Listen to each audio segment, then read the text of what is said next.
Hello Guardians, it is Ebontis. It is October 8th, and we are down here in the Winding Cove on the European Dead Zone, and Azur has arrived. He is over here up in his little tree fort kind of cave situation, so we're going to jump up here and see what he's got. We just recorded the Last Word podcast this morning. I will post that one up tomorrow, actually, so you guys will see that one on YouTube if you missed it. We had Tom Warren of The Verge, awesome Microsoft kind of coverage guy, so fun chat with him, a lot of stuff going on, but for now, well, let me kill these couple guys and see what Zur has to offer. Thank you. Alright, so to start with exotics, we have the weapon that breaks the game all the time. Telesto is the besto. If you don't have this weapon, buy it. It's a fun fusion rifle, pretty powerful in certain points. It also sometimes just is turned off by Bungie because it breaks the game. But anyways, it's a cool void fusion rifle right now, kind of as a unique way because the projectiles travel, attach, and then explode. So there's this kind of delay, but there's also no damage drop-off, which works in its benefit. Fusion rifles are in a good place right now, so for some reason you don't have this, make sure you buy it, toy around with it. It's pretty fun. All right, for the hunters, we've got the Bombardiers. I know Cool Guy's done a really cool video kind of putting these things out there as really fun boots to use. You've got Parting Gift. Dodging leaves behind an explosive that detonates after a short delay, damaging targets around it and creating a secondary effect based on your subclass. So Arc will blind targets, Solar will burn targets, Void will suppress targets, and Stasis will slow targets. So you've definitely got different effects of what's going on besides the damage as well. Also, for a 65 stat roll, 18 in mobility. If you masterwork this, that would be up to 20. This is a dodging exotic, and you can potentially masterwork this up to 20. That's not bad. Recovery of 12, not awful. Discipline, maybe you want to have some fun with grenades. Intellect of 8. Overall, no resilience waste, and strength, this isn't based around that. High mobility, decent recovery, solid discipline. This is not a bad roll, and the solid amount of mobility with the masterworking making it an actual 20. If you like these, you want to experiment with them, these are a solid roll to go with, especially for experimentation, but also general use for this exotic. That stat roll could definitely be a ton worse and is pretty solid to begin with. So, overall, pretty fun exotic. If you like dodging, messing with people in general, pair this with it, you're going to have some fun. All right, for the Titans, we've got the Mark 44 Stand-Asides. Perk is Seriously Watch Out. It grants an overshield when you are sprinting at full health with Seismic Strike, Hammer Shield, and Shield Bash equipped and charged. So you have to have your melee ability charged and at full health. If you start charging, you get an overshield. And hits with these abilities recharge a portion, if not all of it, depending on how this thing works, of your melee energy. So if you get that shoulder charge kill, you might have your shoulder charge right back up waiting for you, so you can use it quite a bit. You've got 23 in intellect, 16 in discipline, 11 in resilience, 7 in mobility, and 7 in strength. Honestly, this is like nearly perfect for this one. You're not wasting anything on discipline. It's a melee-based exotic, so you got some melee energy there. Intellect and recovery, everybody wants. Titan stats, 11 for resilience, not a bad thing. A little bit of mobility as you're running around. I don't think you can put one together much better unless the 67, 68, 69, 70 is going to be in there. But for a 66... pretty well distributed stat roll for a lot of things. If you like Mark 44 Stand-Asides or you like shoulder charging at all, this is kind of great. Somebody may differ on the stat roll being perfect, but it's probably pretty close to top tier, like, you know, in a high ranking. This is A tier, maybe not S tier, but it's up there. Definitely if you like shoulder charges or you like using this ever, please buy it. It's a pretty well put together roll. All right, for the Warlocks, we have Winter's Guile. Perk here is Warlord's Sigil. Eliminating enemies with melee attacks increases your melee damage. It probably stacks to a certain point, as most of these tend to. I don't know the exact number on stacking. Stat roll, we have a 61 total, but Warlock is a recovery stat, like, lover, so 20 in recovery is amazing, and this is based on melee attacks, and you have 24 in strength. Now, would I like to see more in intellect? Sure. Could I lower mobility resilience? Maybe put it in intellect? Yeah, that'd be optimal. But if you're talking about a melee warlock exotic and you have high recovery and high strength, that's pretty solid for what the playstyle is going to be. So overall, this is not a bad roll. 61 may not be the highest total, but if you want to mess around with melees and you're a warlock, this is kind of the roll. So overall, if you don't have this one, there are worse rolls you can probably have to experiment with this exotic. You might have a better overall total, but generally this is still pretty good. All right, to start off our legendary weapons, we've got the GN7 rifle, not a bad arc pulse. If you don't have an arc pulse, you may as well at least have one of these in there. So it does have swashbuckler, which isn't too bad, but grave robber, there are worse things if you melee and you get this up to the instant 5 stack. You melee, it reloads this weapon from reserves. It's not a horrible combo. Grave Robber I don't love and tend to get a ton of use out of, but it isn't completely wasted with Swashbuckler.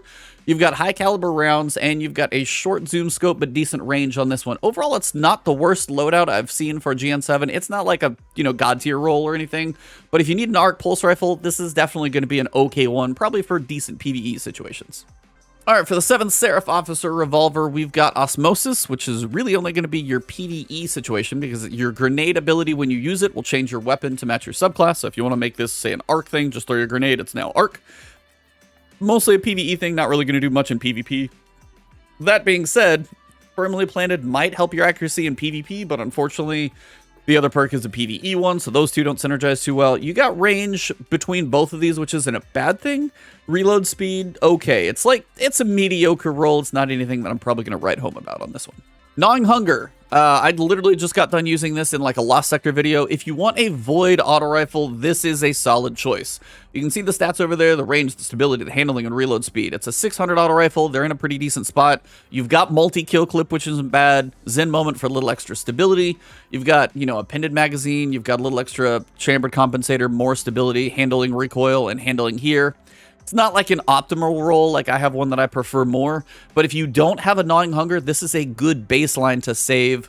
Make sure if you don't have like a Void auto rifle or a great one of these, add this to your vault. You'll probably get something better later, but this is a decent baseline to keep. Distant Tumulus, we've got Opening Shot, never bad for a sniper rifle, especially in a PvP situation. Pulse Monitor automatically reloads the magazine and improves handling when you're critically wounded, even when it is stowed. That's not a bad thing. If you get critically wounded and you switch, you'll have good handling, and you'll be ready to go with Opening Shot. I don't know if this is optimal for PvP sniping, though. Probably kind of wasted half the time. Steady Rounds, Arrowhead Break, Polygonal Rifling, and Handling. It's not a horrible roll. Some of the stuff would be pretty good. I think Pulse Monitor is probably not the best for a sniper, though, personally. Wishbringer, we do have Opening Shot again. This is not a slug, so you don't really need that much accuracy for this one, probably, but not bad in PvP. You've got Field Prep, so if you are crouch, fast, or reload steady, all that stuff. So maybe if you slider people are good at this one. Steady Rounds, Extended Mag, it's an okay roll. Range is never a bad thing on a shotgun, but it's not really starting with a lot in the first place. Temptation's Hook, this is not a horrible roll. You've at least got, some decent damage. Swordsman's Guard and Relentless Strikes is not a bad thing. On Guard, unfortunately, kind of a wasted perk personally on most swords, because I don't think a lot of people do a lot of blocking with swords, but you might be able to pull something off, maybe. Overall, kind of an okay one with Relentless, so you're just looking for Whirlwind to go with it as well. Still, not too shabby if you don't have one of these at all, but not anything you have to worry about if you miss it.